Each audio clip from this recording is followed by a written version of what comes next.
I'm a mother of 3 children, and my husband is a French consulate employee whom I have complained against to the police for having raped our daughter, his own child. And today I'm ready to talk about it as a citizen journalist.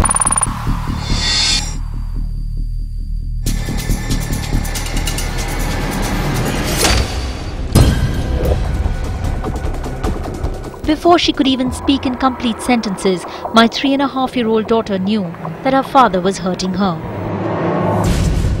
Over months, she's been telling me, she's been using words when she couldn't say sentences. She was saying, Papa, Zizi, Bobo. Zizi is the word for the private part in French. Bobo means hurt in French. That's it. And she didn't need to say more. That's what I realize now. I should have, understood. But she was saying it over months.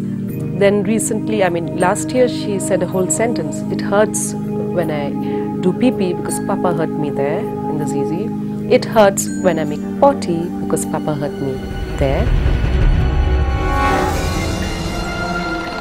I suspect that he had been molesting her since 2010, when she was barely 2 years old. My child wasn't looking left and right and closing the door before she was saying it. She said it in front of her father. He always had an excuse, which I was only too happy to believe, Well, she's constipated, she's not having enough fruits, you must give her more fruits. And, she's playing on the slide. She's playing too much on the slide, so that's why she has bruises on her bottom. Finally, in May 2012, I spoke to some friends. They advised me to speak to a psychologist. The first psychologist said, it's most probably happening. The child is telling you, it's most probably happening. I went back home that day and I still couldn't believe it. I thought, well, she hasn't spoken to my child. Why is she just taking my words for it? I consulted 2 psychologists, a pediatrician and a psychiatrist. They all said that my daughter was probably being sexually abused by her father. She spoke to my daughter for an hour, a little more, without my intervention. I was just on the sidelines, I didn't talk. And she turned around and told me, that she has no doubt that my child is being sexually abused by her father. It wasn't enough for me, even then. 13th of June 2012, a date that remains etched in my memory. The day that forced me to act. I had gone out, my husband was at home, he was eating lunch. Later on, what the nanny told me was that he left his food and he put the child to sleep, which is what he had been doing for the last 2 years. And my worst fears were confirmed. I take her to the doctor, to the hospital. The hospital tells me things. The next day, the report came that the swabs were positive for sperm. So that was the day, I knew there was no looking back. I'm going to the police station. That's it.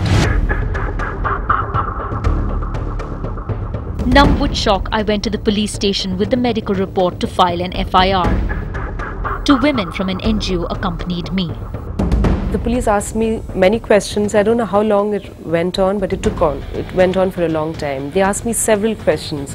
And they said, how can we accept a complaint? How can we just bring a person in for questioning based on your complaint? We can't do that. There was medical evidence, but this was not enough to convince the police. This was just the beginning of a nightmare. On the 15th of June, the police called me and my daughter to the police station. She was taken into a separate room for questioning. I later found out that I should have been there. It should have been in my presence. She's a very small child and she had been recently assaulted. And all the ladies who spoke to my daughter that day on the 15th, they came back to me and said in Hindi, "Aapke bacche ne sab bata diya, jo uska papa kiya hai." None of them made a statement to this effect. So till today, the 15th, the questioning that my daughter was subjected to on the 15th, there's no statement to that effect. And on the 15th itself, they took us to the government hospital, the police, even though she was subjected to the tests in Baptist Hospital. And it was horrible. We had to wait a long time. We were taken to a labor room. There were women in labor, blood on the walls, women with their legs wide open, about to give birth, screaming. But in the meantime, my daughter, she was subjected to nothing less than another sexual assault in the government hospital because they did the finger test.